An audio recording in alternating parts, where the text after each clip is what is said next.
아마 제일 궁금하실 부분이 실제로 하루에 얼마나 버는지일 것 같은데요. 저도 그런 날이 있긴 했어요. 그냥 하는 만큼 좀 더 벌어 하는 거예요. 진짜 얼굴이 오븐 앞에 서 있는 느낌이에요. 그래야 현타 오는 걸 조금 줄이고 좀 더 열심히 할 수 있는 계기가 되는 것 같아요. 배달. 저도 처음엔 완전 판타지였던 것 같아요. 상사도 없고 눈치 볼 사람도 없고 내가 달린 만큼 바로 돈 들어오는 거잖아요. 근데 막상 현직으로 뛰어보니까 이게 유튜브에서 보이지 않았던 것들이 많더라고요. 저는 원래 요리사였거든요. 주방에서 요리사로 6년 정도 일을 했었는데요. 개인 사정으로 빚이 좀 있어가지고 성한 목적으로 배달을 시작하게 됐습니다. 솔직히 배달도 처음엔 그냥 오토바이 타면서 돈 버는 거지 뭐 별거 있겠어 했거든요. 근데 해보니까 좀 다르더라고요.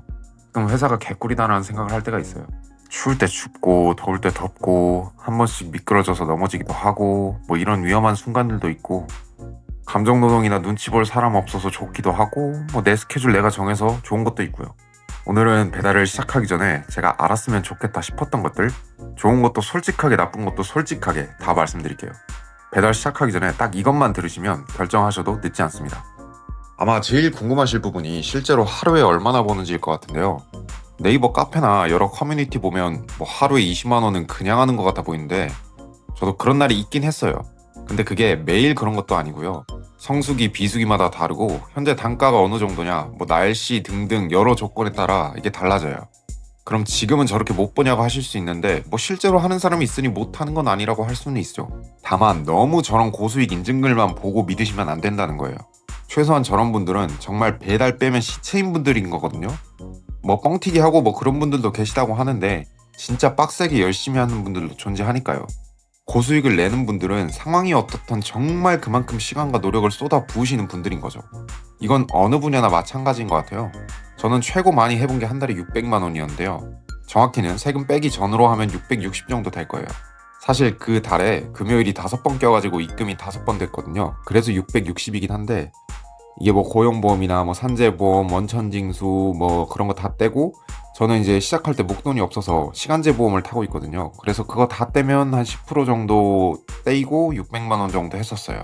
그때는 지금보다 단가도 더 좋고 여름이라 콜도 많고 할증도 더 많이 붙었었거든요.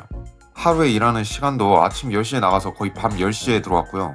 중간에 1시간 정도 뭐 편의점에서 컵라면이랑 빵 먹으면서 이렇게 일을 했었어요. 뭐 이게 저 돈 많이 벌어봤다고 자랑하려는 건 아니고요. 지금은 또 지금의 제 상황에 맞게 조절해서 하고 있습니다. 제가 그때처럼은 하지 않는 거죠. 중요한 건 쉽게 많이 버는 그런 일은 아니라는 거예요. 뭐 또 어떻게 이야기하면 하는 만큼 가져가는 건 또 맞습니다. 근데 이제 뭐 아니 무슨 단가도 떨어지고 지금 배달판 상황 안 좋은데 뭐 하는 만큼 가져간다는 그런 달콤 쌉싸름한 소리를 하냐라고 하실 수 있는데요. 뭐 이 배달 일이 뭐 자동화 수익 같은 그런 뭐 대단한 일이 아니잖아요. 그냥 하는 만큼 좀 더 벌어 하는 거예요. 그래서 시작하기 전에 내가 얼만큼 투자할 수 있고 실제 얼마만큼 하느냐가 수익을 결정하는 것 같아요. 배달 잘하는 노하우 같은 거는 그 다음 이야기인 것 같아요. 지금 저도 그래요. 뭐 조금 게을러지고 하는 날에는 수입이 줄고 뭐 부지런할 때는 또 늘고 그러거든요. 결국 내가 하는 만큼 가져가는 진짜 단순한 일인 것 같아요. 그러니 내가 배달 일을 하기 전에 얼마만큼 할 수 있는지 체크해 보셔야 하고 시간뿐만 아니라 체력적이나 정신적으로 그럴 여유가 있는지 확인하시고 하시는 게 전 좋다고 생각해요. 불굴의 의지로 뭐 해내고 말겠다 뭐 이런 것도 좋긴 한데 막상 현실을 또 마주하게 되면 이게 돌이킬 수 없잖아요. 이미 다 뭐 해놨는데. 수익 이야기는 이 정도로 하고요. 근데 저는 솔직히 수익보다도 더 중요한 거는 이게 몸과 마음이 지치는 것 같아요. 여름에 막 35도 넘는 날 뭐 오토바이 타면 어느 정도인지 아세요? 신호 대기할 때 그 열기가 아스팔트 위에서 이렇게 올라오거든요. 진짜 얼굴이 오븐 앞에 서 있는 느낌이에요. 제가 요리사 출신이라 그 오븐 앞에 온도가 뭔지 알아요, 저도. 근데 그거랑 비교해도 진짜 더 힘든 날이 있어요. 반대로 겨울에는 손발에 감각이 없어져요.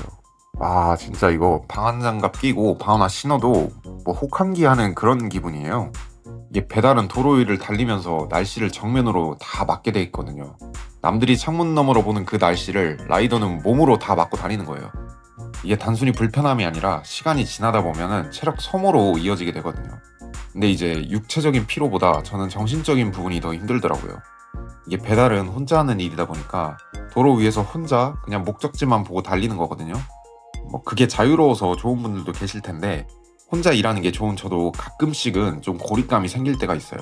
대화할 사람도 없고 뭐 잘했다 못했다 피드백도 없고 그냥 혼자서 하루를 통째로 보내야 돼요.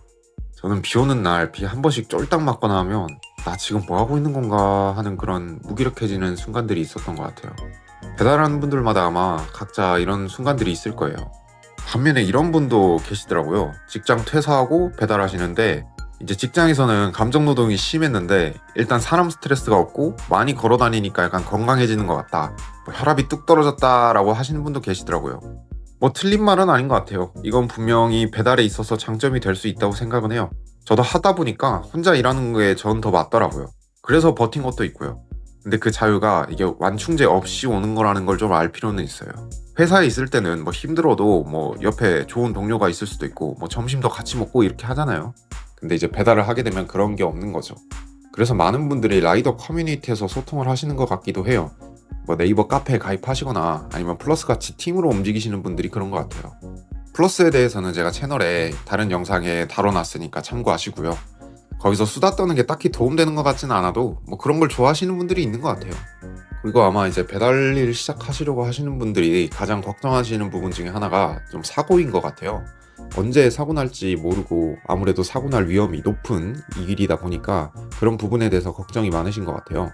사실 저도 크게 사고 난 건 아닌데 가벼운 접촉 사고가 있었던 적이 있었어요. 이제 비가 우수수 떨어지는 그런 어느 날 저녁이었는데 제 앞에 소형차 한 대가 정차 있었고 제가 그 뒤에 이제 정차를 하고 신호 대기 중이었어요. 근데 갑자기 이 차가 후진을 하는 거예요. 제가 뒤에서 클락션을 울렸는데 그냥 그대로 후진하다가 제 앞바퀴랑 차 뒷범퍼가 부딪혔어요. 다행히 뭐 차나 뭐 제 오토바이가 부서진 건 아니어가지고 왜 후진했냐 했더니 유턴하려고 그랬대요. 아니 뭐 딱히 뭐 부서진 것도 없고 해서 뭐 그냥 갔긴 했었는데 이게 뭐 큰일이 아니더라도 그 순간 정말 많은 생각이 지나가더라고요.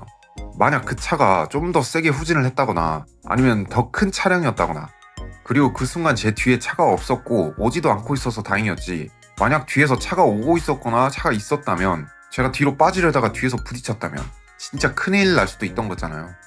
그때 생각하면 정말 사고는 한순간이고 그로 인해 돌이킬 수 없는 일이 있을 수도 있겠다라는 생각을 하긴 했습니다. 그래서 정말 안전이 저는 최우선이라고 생각을 해요. 사실 그 외에도 크고 작게 여러 번 사고가 났을 수 있을 법한 상황은 있었던 것 같아요. 골목에서 갑자기 자전거나 사람, 뭐 오토바이가 튀어나온다거나 하는 경우도 있고 일상적으로 차에 비해 안전장치도 없고 신체가 노출되어 있다 보니 작은 일에도 다칠 수 있는 경우가 많은 것 같아요. 뭐 그게 좌이든 타이든 간에요. 그리고 안 그래도 저는 전기 오토바이여가지고 배기음 소리가 안 나거든요. 그러다 보니까 사람들도 그렇고 차들도 그렇고 제가 있는지 모르는 경우들이 되게 많더라고요. 뭐 이런 안전상의 이유로 배달 일을 안 하시는 분들도 많은 것 같아요. 사실 뭐 돈 몇 푼 벌려다가 병원비가 더 나간다고 하죠. 그래서 제 생각에는 하실 때 하시더라도 절대 무리해서 해서는 안 된다고 생각합니다. 빨리 가는 게 꼭 속도가 빨라야 빨리 가는 것도 아니고요. 욕심내서 탄다고 꼭 그만큼 더 벌리는 것도 아닌 것 같아요. 전업을 하더라도 꾸준히 오래 해야 돈을 벌지 짧게 빡세게 한다고 해서 뭐 돈을 더 벌지는 않는 것 같아요. 오히려 짧게 빡세게 하려다가 진짜 몸 축나고 병원비가 더 나올 것 같아요. 이제 마지막으로 제가 지금 이 일을 어떤 눈으로 보고 있는지 말씀드릴게요. 저는 배달이 목적지라고 생각하지 않거든요. 저는 처음부터 배달로 평생 먹고 살겠다고 생각하지는 않았어요. 빚을 갚고 다음을 준비하는 발판으로 쓰겠다는 계획이 있었거든요. 저는 요리사로 일할 때부터 제 가게를 갖는 게 목표였어요. 그래서 배달하면서 번 돈으로 빚 상환도 하고 제 가게를 오픈할 생각이었는데요. 지금은 조금 생각이 바뀌어서 고민 중인 상태이긴 해요. 빚은 뭐 거의 다 갚은 상태이긴 합니다. 만약 이 영상 보시는 분 중에 배달을 단기 탈출구로 쓰려는 분이 있다면 딱 이것만 지키세요. 목표를 딱 정하시고 내가 얼만큼 일을 해야 하고 언제까지 할 것인지를 계산해 보시길 추천드립니다. 그래야 현타 오는 걸 조금 줄이고 좀 더 열심히 할 수 있는 계기가 되는 것 같아요. 힘들다가도 점점 목표에 도달하는 걸 보면서 버틸 수도 있고요. 아, 진짜 마지막으로 저 처음 배달 시작할 때 솔직히 오토바이만 있으면 되는 줄 알았거든요. 그냥 앱 깔고 뭐 달리면 되는 거 아닌가 싶었어요. 근데 막상 준비하다 보니까 지출이 줄줄이 나오더라고요. 오토바이도 구입해야 되고 헬멧도 사야 되고 핸드폰 거치대 배달통 뭐 보험도 새로 가입해야 되고 생각 못한 것들이 막 나오더라고요. 알아보고 한다고 했는데도 진짜 처음 하니까 모르는 게 많았었던 것 같아요. 이런 시작할 때 드는 비용이나 물품 같은 것들은 제 채널에 이 내용을 다룬 영상이 있으니 참고하시면 도움이 많이 되실 것 같고요. 초기 비용도 체크하셔서 낭비 없게 하시는 게 좋을 것 같습니다. 꼭 필요한 물품들은 제가 영상에 담아뒀으니 보시면 도움이 되실 겁니다. 그 외에도 앞으로 배달에 관한 여러 가지 주제로 영상을 만들 예정이니까 배달 일을 할지 말지 고민 중이시더라도 구독해 놓으시면 정보 얻으시는 데 도움이 되실 거예요. 저는 앞으로도 당분간은 배달 일을 할 것 같고 언제까지 할지는 모르겠지만 하는 동안은 여러 가지 영상으로 찾아뵙겠습니다.